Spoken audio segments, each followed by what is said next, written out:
निचले स्तर पर जैसे हम आज के दौर में देखते हैं कि पंचायतें होती हैं, ग्रामीण सभा होती है, जैसे ब्लॉक समिति, पंचायत राज संस्थाएँ भारत में होती हैं, उसी तरीके से स्थानीय स्तर पर प्रशासन का विस्तार हुआ और स्थानीय स्तर पर जनता को प्रशासन के बारे में जागरूकता है। इसमें सामंतवाद का बहुत बड़ा रोल है। सामंतवाद जो है, क्योंकि निचले स्तर पर सामंतवाद का विस्तार हो रहा था, तो जनता को सीधे तौर पर एक तरीके से सपोर्ट मिल रहा था प्रशासन का। और पहले राजा से जनता मिल भी नहीं सकती थी, लेकिन सामंत से वो बात कर सकते थे। सामंत से उनका आना जाना आसान था राजा के मुकाबले। तो राजा तो बहुत सामंतों के ऊपर बैठा होता, वहाँ तक पहुँचना संभव नहीं है, वो तो सबका राजा है। फिर सामंत अगर राजा है तो सामंत के साथ जो स्थानीय संबंध होते, तो बड़े आसानी से उनका इंटरेक्शन हो सकता था। और एक बड़ा अच्छी बात ये भी थी सामंतवाद में कि जो राजा है वो पहले अधिनायकवाद होता था, तो राजा की शक्तियाँ बहुत ज़्यादा हो, राजा ही शक्तियों का स्रोत होता था। सभी शक्तियाँ राजा के विचारों के हिसाब से तय होती थी। सामंतों ने राजा की शक्ति को अंकुश लगाया कि राजा जो है वो भी कमज़ोर हुआ, तो प्रशासन का विकेंद्रीकरण हुआ। और प्रशासन का विकेंद्रीकरण होता तो अच्छी बात है। आज भी हम प्रशासन के विकेंद्रीकरण की बात करते हैं कि छोटे स्तर पर प्रशासन बिखरा हुआ होना चाहिए। मतलब बिखरने का मतलब नेगेटिव नहीं है, बिखरने का मतलब भी उसकी यूनिट जगह जगह पर जनता तक पहुँचे। जैसे मैनर व्यवस्था है, सामंतवाद में मैनर व्यवस्था से क्या हुआ कि स्थानीय क्राफ्ट को बढ़ावा मिला, इसको हम कहते हैं। जैसे कि रस्सी बनाने का काम होता था, मनके बनाने का कार्य होता था, मोहरे बनाने का कार्य होता था, और भी जैसे हमारी दैनिक चीज़ की वस्तु होती है, कपड़े काटने का भी काम होता था। इस तरह के छोटे छोटे कार्य होते थे।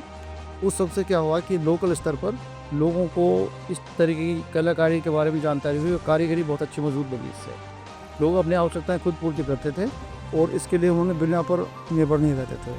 इससे क्या हुआ, स्थानीय स्तर के जो क्राफ्ट होता था, लघु उद्योग होते थे, उनको बढ़ावा मिलता। तो विभिन्न अवस्था में इस लोग इकट्ठा ही कार्य करते थे, तो उनमें सामूहिकता होती थी, तो वो ट्रेंड हो गए कार्य करने में। वो ट्रेंड तो होना ही है, जब आप सुबह शाम तक ही काम करते रहोगे तो आगे चल के यूरोप में इसका बड़ा फ़ायदा हुआ। ठीक है, ये जो सामंतवाद था ये समाज में कहने की इसका एक्सेप्टेंस इसलिए भी था क्योंकि इन्होंने निचले स्तर पर न्यायिक कार्य भी किए। क्योंकि एक सामंत जो होता था वो अपने नीचे उप सामंत भी नियुक्त करता था, ज़मींदार भी होते थे और गांव के मुखिया भी होते थे। वो सब ग्रामीण स्तर पर पंचायतें भी एक तरीके से होती थी, ग्राम सभा जिसको हम कहते हैं। वो निचले स्तर पर लोगों के जो झगड़े होते थे, लोगों की समस्याएं होती थी, चाहे झगड़े हो या फिर उनके जैसे रिश्ते नातों की भी प्रॉब्लम होती हो, आपसी संबंधों में समस्या आ रही हो, या ज़मीन का कोई मामला हो, इस तरह के मामलों को स्थानीय स्तर पर ही निपटा दिया जाता था। ये इससे बड़ा लाभ मिला लोगों को। इससे क्या था कि सामंत को जो है वो स्थानीय स्तर की पूरी जानकारी भी होती थी और वहाँ के लोगों के साथ वो सीधे इंटरेक्ट भी करता था। तो इससे बहुत सारे जो झगड़े जो बहुत दिनों तक चलते थे पहले सामंतवाद में, उनको कमज़ोर हुए वो। यानी सामंतवाद में छोटे झगड़े, मतलब आपसी संबंधों को बढ़ावा मिला और छोटे जो झगड़े होते थे उनको निपटारा करना आसान हुआ इससे। तो सैनिक प्रबंध इस काल में बहुत अच्छा रहा। आपको पता है नाइट्स होते थे, योद्धा जो होते थे, और योद्धाओं का सम्मान बहुत ज़्यादा होता था समाज में।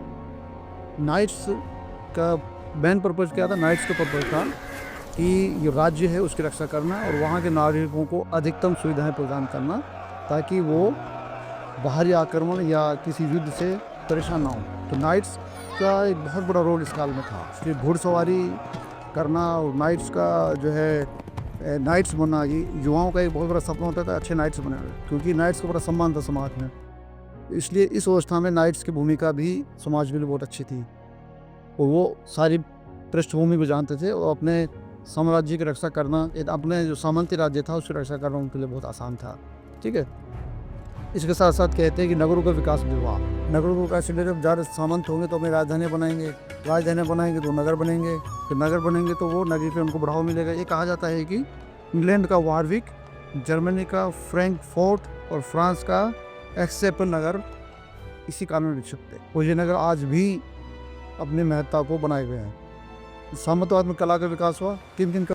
इस काल में स्थापत्य कला का ज़्यादा विकास हुआ। स्थापत्य कला का मतलब बिल्डिंग बनाने की कला।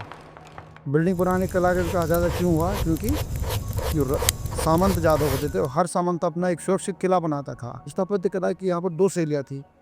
एक शैली थी रोमन शैली, जिसमें युद्धों के महत्व को ज़्यादा दिखाया जाता था, यानी युद्ध के दृष्टिकोण से किलों को यानी घरों को बनाया जाता था, तो हमला ना कर दे उस तरीके से, है ना। इसमें क्या था, इसकी दीवारें मिट्टी की होती थी, माटी की, और खिड़कियाँ छोटी होती थी, तो ये सुरक्षा की दृष्टि से अच्छा घर होता था। दूसरी शैली थी गोथिक शैली। इस शैली में छतें, नोकदार, मेहराब और बारीक साज सज्जा होती थी। इस पर थोड़ी सजावट पर ज़्यादा जो होता गोथिक शैली में। तो ये दोनों शैलियाँ जो है, ये स्थापत्य कला के लिए दोनों बहुत बड़ा रोल प्ले किया। इसके अलावा इस काल में साहित्य की भी रचना हुई। साहित्य की जो रचना हुई थी उसमें गाथा काव्य, खास तौर से कहानियाँ कहना। कहानियाँ किसकी कही जाएंगी? कहानी योद्धाओं कही जाएंगी। कहानियाँ किसे? सामंतों की कहानी कही जाएंगी। जैसे हमारे यहाँ होता है ना, कई बार हमारे यहाँ जो बच्चों को डोरियाँ सुनाते हैं, राजाओं की कहानियाँ सुनाते हैं, इस तरह गाथा काव्य का इस काल में काफ़ी हद तक विकास हुआ। और नृत्य कला और आप कह सकते हो कि मूर्ति कला का भी विकास इस काल में हम देखा मिलता है। इस काल में एक खास विशेषता इस काल की ये भी है कि इस काल में जो है वो सूरवीर धर्म की प्रधानता व्यक्त करेगा। मतलब एक बहादुर और मजबूत एक व्यक्ति का व्यक्तित्व होना चाहिए। योद्धा का योद्धा कैसा होना चाहिए? उसका एक ही धर्म है कि युद्ध लड़ना। और इस व्यवस्था के अंतर्गत अच्छे पहलू भी थे जो मैंने अभी आपसे डिस्कस किए हैं। इन पहलुओं को हम मान सकते हैं कि ये पहलू अगर नहीं होती तो जनता स्वीकार नहीं करती। तो कहते कहीं ना कहीं सबसे अच्छा पहलू जो सामंतवाद का था वो ये था कि स्थानीय स्तर पर लोगों के साथ प्रशासन का और सामंत का बहुत गहरा संबंध होता था।